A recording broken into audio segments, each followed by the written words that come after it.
A century ago, it's estimated that 80% of marriages in the Western world were among first and second cousins.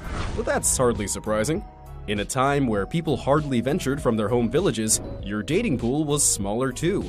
Yep, in a world with no dating apps, marrying someone from a different branch of the same family tree just seemed to be the practical thing to do. It was only during the second half of the 19th century that cousin marriages became increasingly taboo, and many states in America began banning the custom. Even so, today, first cousin marriages are still allowed without restrictions in 20 states. Meanwhile, in the UK, it was never outlawed, since cousin marriages were associated with aristocracy in Europe.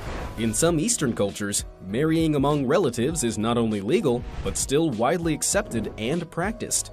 Still, you would have a hard time finding someone who thinks marrying your cousin is a good idea.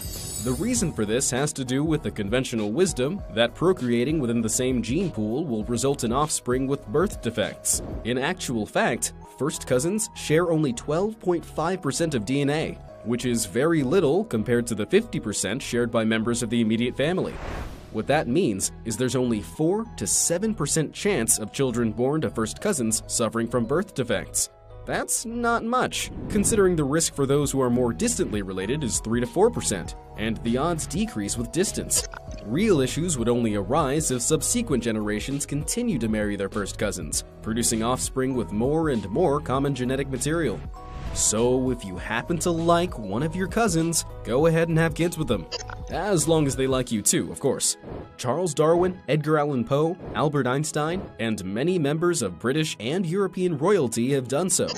But even with genetic issues out of the way, it's worth bearing in mind that in cases of cousin marriages, you can't divorce the whole family if things don't work out.